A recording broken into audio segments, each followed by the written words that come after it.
Well, 3 years ago, our nation fell victim to a financial crisis that crippled the economy, and we are still recovering from the effects. Now a report has surfaced from a Pentagon subcontractor, raising questions about whether there was financial terrorism behind that meltdown. We wanted to know more, so we called financial analyst Kevin Freeman, who is the author of that report, which is submitted to the Pentagon's Irregular Warfare Support Program. Kevin, thank you so much for being here. You have some disturbing conclusions in here, talking about economic warfare and saying what you found in connection with the 2008 economic meltdown is essentially the equivalent of box cutters on an airplane, and you suspect that economic terrorists had a hand in the recession that followed. How so? Well, thanks, Megan. Basically, my report was commissioned by the Defense Department in order to study the possibility of whether or not financial terrorism could have played a role in the crash. And what we found was the answer a clear yes. It could have played a role. We don't have definitive proof positive. We pushed for a second phase study, which was never conducted, but we came up with some disturbing possibilities that our economy and our free markets are subject and potentially could be under attack by terrorists. Who specifically could be behind it? Well, any number of actors that would like to see the destruction of the U.S. economy. That would include jihadists. Osama bin Laden has said that his purpose of going into the towers in 9/11 was to bring down the American economy. There are a whole host of other Sharia law advocates who have said that they would like to see capitalism replaced by Sharia.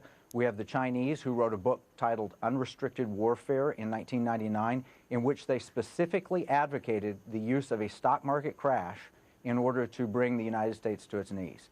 So there are a number of people. It could be ex-KGB from the Soviet Union and so forth. There's a data trail. But how could they have done it? Because I think, the conventional wisdom in this country is, you had Fannie and Freddie giving out tons of mortgages that never should have been given out. Then you had the Wall Street folks trading these so-called credit default swaps, basically doubling down on these bad investments.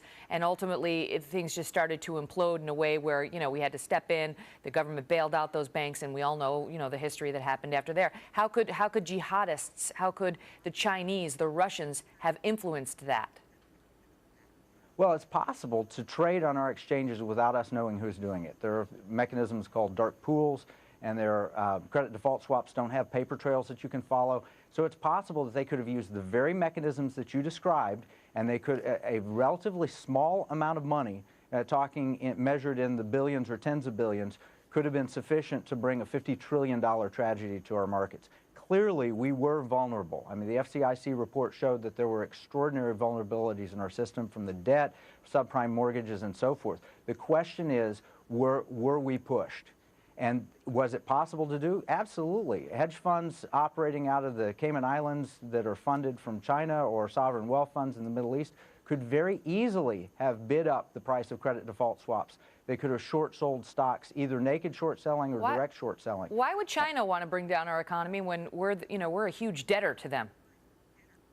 And that's an interesting question. And I'm not suggesting that they did, but I will observe, before the market crash, the best estimate was that Chinese economy would overtake the U.S. economy in 50 years. Immediately following the crash, Jim O'Neill at Goldman Sachs said it'll happen in the next 20 years. Last week, Citigroup said China will overtake the U.S. in 10 years. Chinese have a very long-term view. Their intention, they are very public in saying their intention is to be the world's dominant economy and the world's dominant military.